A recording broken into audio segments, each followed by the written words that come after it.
What's interesting though is that even when you go down lower tiers, is that the expectation levels don't change. Oh no, oh no. So the challenge, I think, for many of us is actually, if you're going lower down the tiers, is actually to have a product that can still function quickly, but meet their expectations, but also be realistic in terms of custom features or custom developments that they potentially might want, but not necessarily have the shall I say kahunas to be able to back that up in terms of money. Yeah. At the end of the day, yes, we could probably spin something up in a couple of weeks, but realistically, is that necessarily going to meet everything that they want in terms of a product? Highly unlikely, I would suggest, depending on the vendor you're talking about. If it's those real small startups, potentially, but even then, I often think that with those, they often become more difficult because they're the ones that want something really niche and something really bespoke. So it does become quite a dichotomy from that perspective. I think it's difficult to differentiate. Everybody follows the same pattern. I don't think that will be the case in years to come. I think some of the things we might discuss later about the TikTok. I can't even say it. I'm not. That's the one. I can't say it. So I'm going to let you say it. Thank you.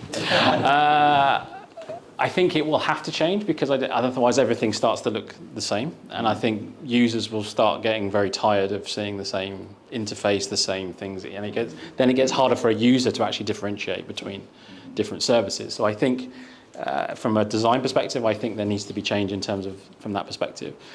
Linking that to personalization, I think very much fits into that same realm. So whether that's in a car or whether that's in your TV, whether it's in a mobile, I do think you're going to need interfaces that can be flexible enough to have different experiences depending on your use case of consuming content.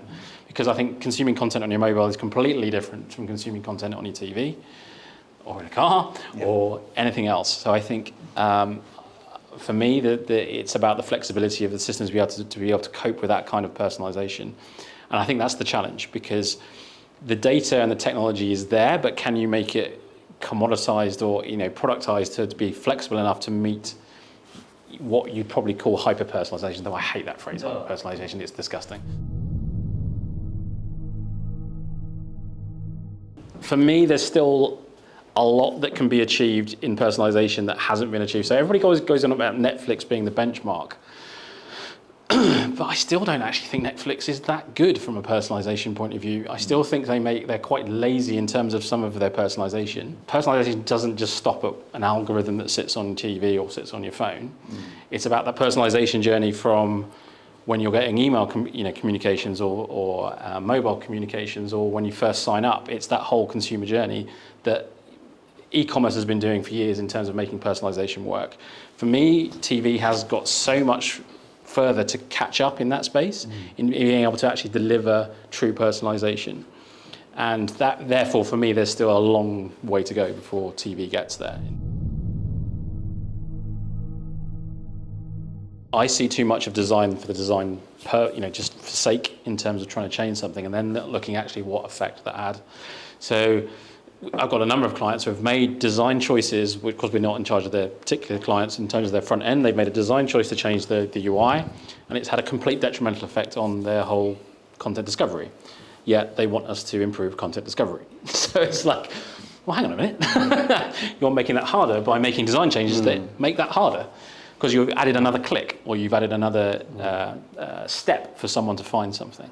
So I think there's also a lot that can be said about actually understanding a bit, like you said, understanding that user experience, understanding that journey, and actually designing something that makes that easier, not harder, but making that easier for certain segments of users. Because I think there's also got to be a realization that most services are going to be probably one of 5 or one of 4 in a household.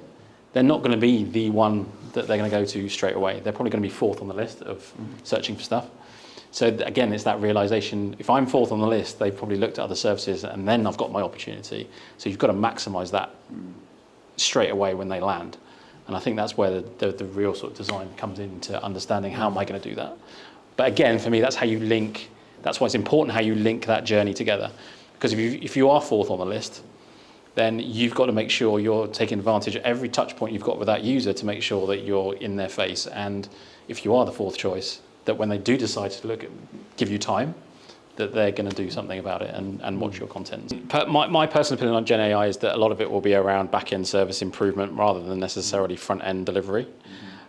Because actually, I think there's a real problem with how Gen AI interacts with users on a front end. Scares me to death. If it scares me, I don't know how it's going to scare editors that are in charge of a platform. I don't see a world yet where an editorial team is going to give control to AI and make decisions about, I'm going to place this piece of content here because I've decided that's the best thing to do. When you've got an editing team that sits there and decides that. That's quite hard, that's going to butt heads, and I don't really see that in the short term. So therefore, I think it's more about looking about how you can improve things in the back end side. And when I'm talking about back end, I guess I think you're talking about things like improving the search experience, improving perhaps how metadata, as you mentioned before, improving how generative AI could potentially help in those types of things. The other area I've seen it in probably development is, could it bring further information about content to your screen whilst you're either in search mode or watch mode? But then often go back to, is that really the experience you want when you sit down into a TV? I think some will, because they're quite geeky and want to know every single actor that's on that film and what other things they've potentially been in, and they want that, go into the depths of information about that particular content. But lots of other people just want to watch something. So again, I think there's a balance between actually what is the experience users are after versus actually what you can actually give them.